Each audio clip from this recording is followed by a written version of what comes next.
I think it's actually really important. That's what I found out, because being raised in America, the culture is like, I mean, it's a mix of all these different cultures, right? And a lot of it is like watching football and drinking beer and partying, and that's kind of the American culture that I was brought up around, and but then there's this like missing of community, and like a village, right? And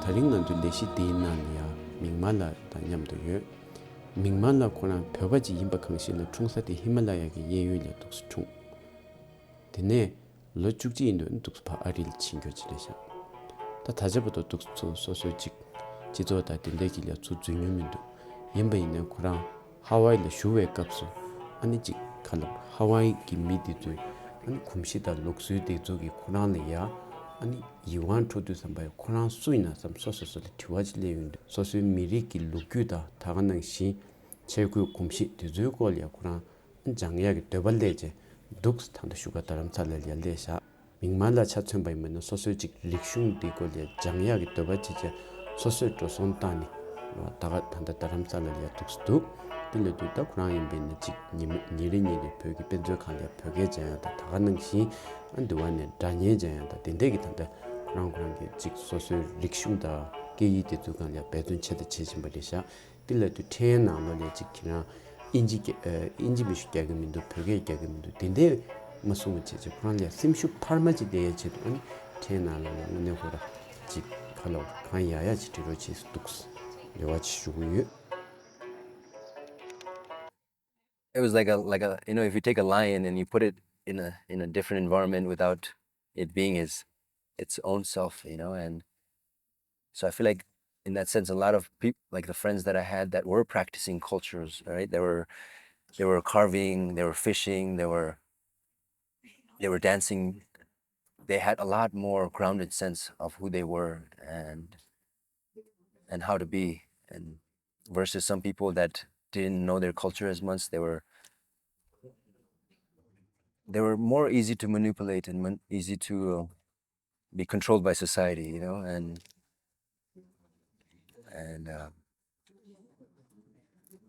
yeah. So I find it very important to learn, not to just like identify it, to hate other cultures and say I'm better than them, but more to just yeah. I feel like it's a practice of self-love, it's because that's what you are, and where you come from, and yeah. So I feel like it's like a lot of self-love practice, when you get to know your own culture.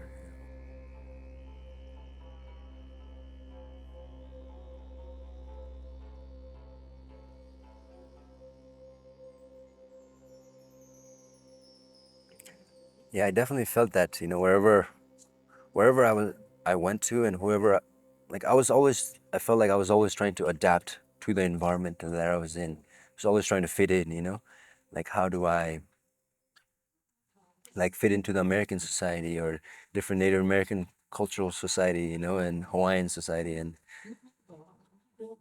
all of it, in a way it felt like home and just right, with the right people, but then at the same time I also felt like very alone also. And so yeah, it made me even want to study my roots, and not necessarily that I was missing something, but just more I wanted to study my roots so that I can know where the tree is gonna go, so I can, yeah, further figure out my journey, I guess. Yeah.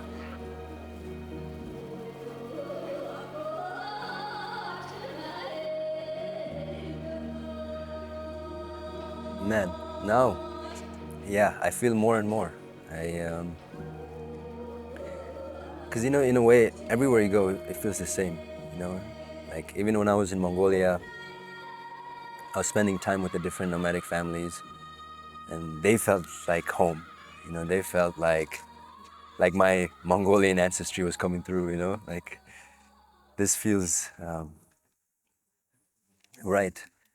And now that I'm here, even there's times where I'm like, I feel like, oh man, I'm a Sherpa, and I don't know if it's like, because our culture is very conservative, we want to kind of protect our own, right? And yeah, but more and more I spend time here and talk to the people here, and such as yourself and different mothers and kids and daughters, and yeah, more and more it feels just right. Oh yeah, for sure. Yeah, yeah, the more I do my best to practice more and more the Tibetan language, more all these like dormant sounds, all these like the languages that I was kind of brought up with, it kind of awakened inside of me, so I understand a lot. It's just more difficult for me to speak it back.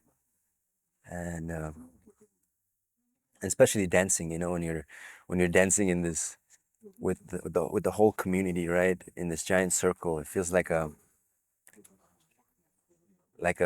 prayer. You're like in this, you're doing this kora, right, in this circle. And yeah, you just feel in harmony with everyone. And also meeting a lot of the Tibetan people here, it seems like they're also all like me.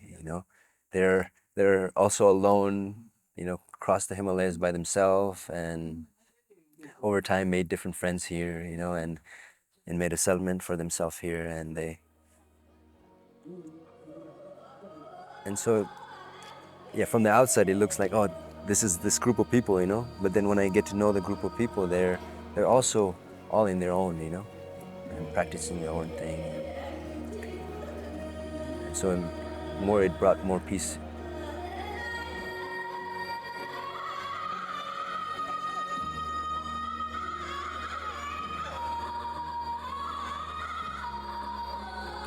So originally we're Sherpa people. So Sherpa, Sher means east and Pa means people. So our ancestors, they come from eastern part of Tibet, from Kham region. And from there, our families were, yeah, we migrated, like nomadic lifestyle, bringing a lot of butter and salt and trading, from Tibet to the Nepali people. And from there, that region became our home. And we, our people, we live such a simple and nomadic life that there wasn't like a border, or like this, you're in this country, you're in that country. You're just living in nature, and you're just going where the grass is green for the animals. Is is my grandma. She used to milk a lot of buffaloes and just the animals up there. And so I used to go next to my grandmother, and she used to milk the buffaloes, and I used to go underneath, and she used to drink it straight off fresh off the buffalo, and that's kind of like my earlier childhood. Then after that, I moved to the Kathmandu area around Bodha. My dad wanted me to have better education and practice my English, because I was getting ready to come to America. And so yeah, just a lot of spending time around Bodha area. I was in the middle of Colorado. It's called Vail, Colorado. It's a big ski town, and there was a lot of like cowboy influence over there. So a lot of people like riding horses and skiing, and so it was right next to the mountains. So it was really nice, and we felt at home there. But growing up over there, it's kind of difficult for me, because I had I had a certain upbringing, and then being transplanted at that age, I didn't know who I was. I didn't know, because all I was trying to do as a kid, you're trying to fit in, you're trying to be like the American kids, or yeah, trying to adapt, and I was doing that for a while, and yeah, it was it was uh, it was a really beautiful experience because there was a lot of horses over there, so I spent a lot of time riding horses and being in nature, mountains. Yeah, yeah. One of the things that brought me here was when I was on the island. I I would hear music of Danyan music, you know. And when I would hear that sound, it was like almost like every cell in my body was just like electrified, you know. It was like almost like this past life kind of memories coming through, you know. And then I was so yeah in love with this music that I decided to make my own danyen, and I started carving it. And then after I carved it, I had an uncle that used to play it all the time, and then I started playing that music, playing that instrument, and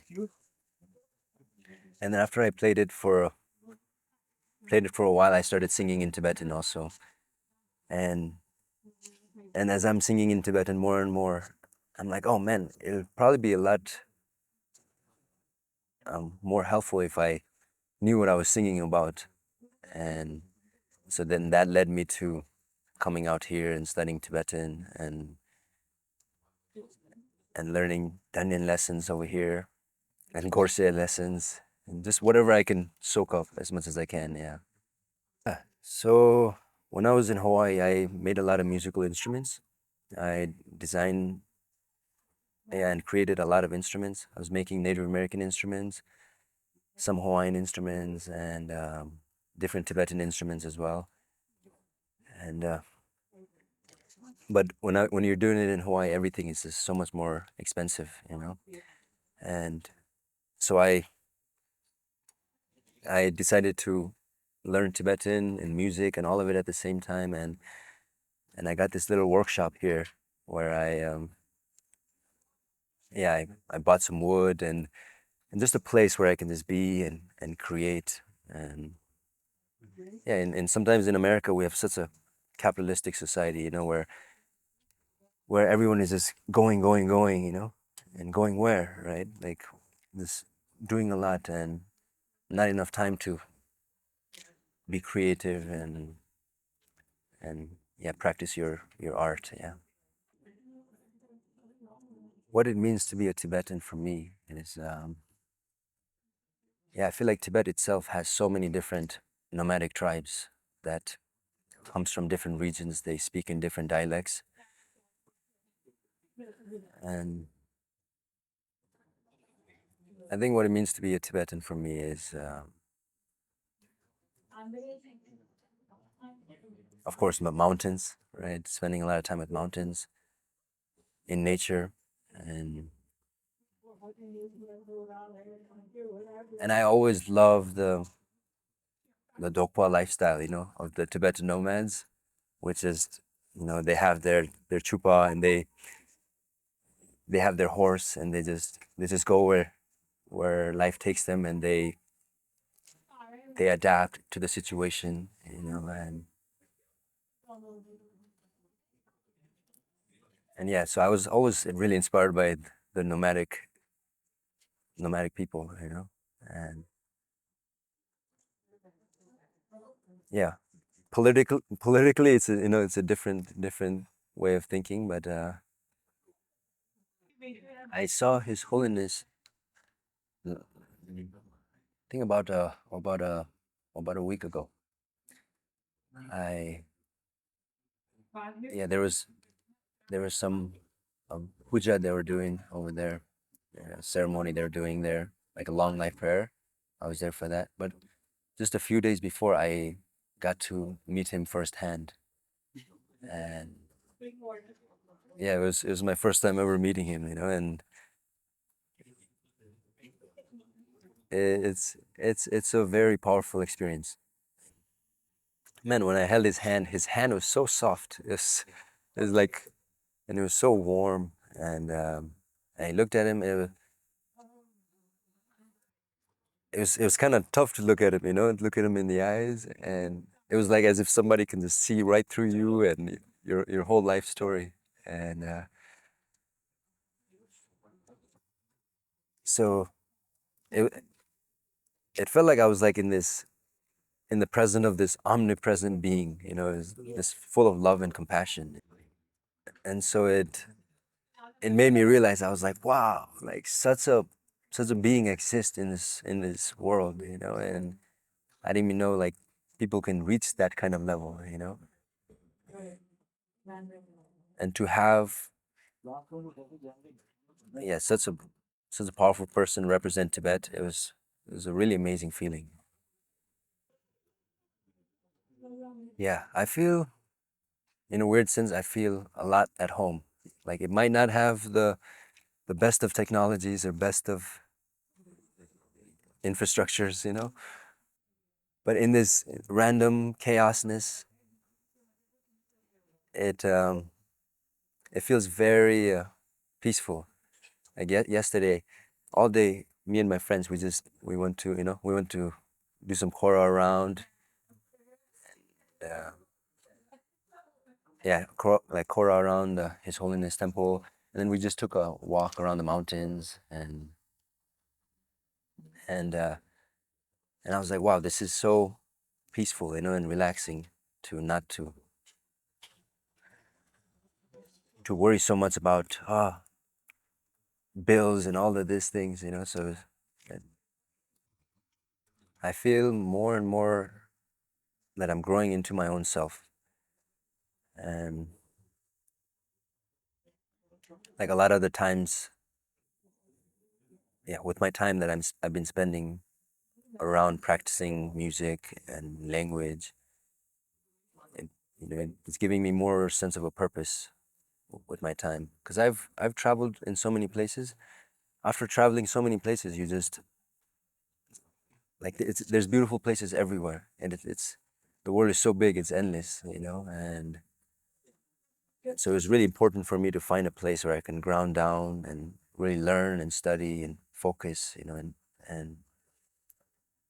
and Dharamsala is really nice to do that around. People are really friendly, and people are just people wherever you go, right? There's some amazing people. There's some people that is more rough around the edges. And but overall, I feel this deep sense of contentment and in a place where I can grow my roots more and yeah, learn as much as I can from His Holiness, from just local people around, that are just so happy with so very little they have too. And yeah, sometimes we get kind of brainwashed to just need so much more. In America, we're like, we need to have this, we need to have this, and then you come over here, and people just, they don't have anything. Some people don't have arms or legs, and they're so happy. They're so content with themselves, and you're like, wow, it's it's not really about how much you accumulate in your life. It's about yeah, it's about the community, and